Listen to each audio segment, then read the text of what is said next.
Je suis journaliste de formation et un jour j'ai entendu parler d'Internet et j'ai commencé à écrire pour un site Internet. Et un jour j'ai reçu un mail d'un lecteur.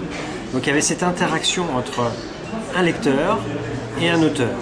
Et je me suis dit que mon métier allait évoluer vers ce côté-là, vers cette côté d'interaction, d'échange avec les lecteurs et les journalistes. Donc du coup j'ai commencé à aller vers Internet. Et un jour je me suis retrouvé à gérer tout le contenu d'un site et mon boss de l'époque était invité à un chat.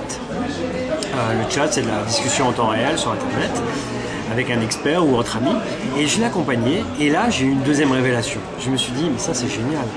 On peut dialoguer non seulement entre soi, ça, on le savait, mais ce qui était intéressant, c'est aussi qu'on pouvait dialoguer avec des personnalités, des experts, des chanteurs, des écrivains, des hommes politiques. C'est-à-dire que mon métier de journaliste allait se transformer et devenir aussi comme une espèce de médiateur entre des personnalités et un public qui pouvait se rencontrer à travers un écran interposé via le chat.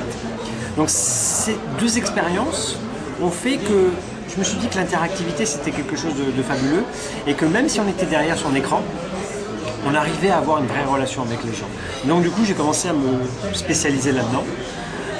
Et puis un jour j'ai eu j'ai eu envie, j'ai eu le besoin de raconter un petit peu tout ce que j'avais vécu autour des communautés en ligne, en France et à l'étranger, sur un blog qui s'appelle Manager donc une communauté, où chaque jour je partage ma vision sur le métier, je donne des trucs, des idées, plein de conseils, enfin je donne plein de choses.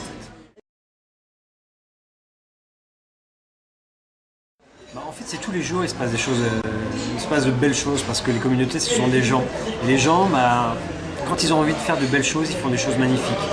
Je pourrais te citer Qu'est-ce que je pourrais te citer comme exemple? Tout simplement, par exemple, sur le blog Manager une communauté, j'ai commencé à écrire et progressivement, les gens ont commencé à commenter le blog. Et un jour, j'ai senti que c'était le moment. Le moment de quoi? Le moment de se rencontrer. Et je leur ai dit, voilà, rendez-vous tel jour, à telle heure, dans tel café. On va faire connaissance, parce que finalement, on dialogue à travers l'écran. Mais là, on va se faire connaissance pour de vrai. Et au final, 70 personnes sont venues. Donc ça, c'était un bon moment, une belle rencontre. Et ça, c'est une parmi tant d'autres.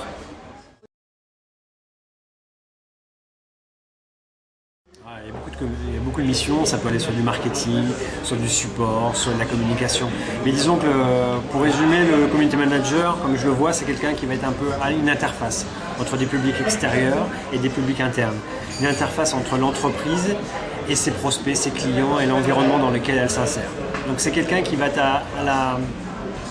entre les deux, qui va récolter des inputs, des idées de l'extérieur, qu'il va restituer vers l'intérieur. Et comme une éponge, cette restitution va être modifiée par justement toutes ces idées, toutes ces inputs de l'extérieur. Donc il y a une espèce de mouvement de va-et-vient entre l'interne et l'externe.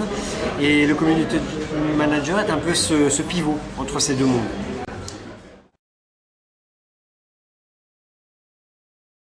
En entreprise, je dirais que déjà 80% de son travail, c'est à l'interne.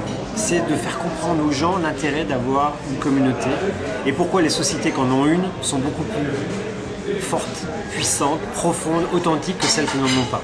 Donc son métier, ça va être de parler en interne, de monter des petits ateliers, d'expliquer ce qu'il fait, de montrer la plus-value d'une vraie communauté pour l'entreprise. C'est de montrer que des gens qui discutent de ses produits, qui les aiment, qui font des choses avec, Donc ça va être vraiment un travail d'interne, d'aller à la rencontre de ses collègues et de leur expliquer concrètement que c'est difficile, mais que ça vaut vraiment le coup d'entamer le dialogue, de converser, de partager avec les gens qui vous aiment, qui soit achètent nos produits ou utilisent nos services.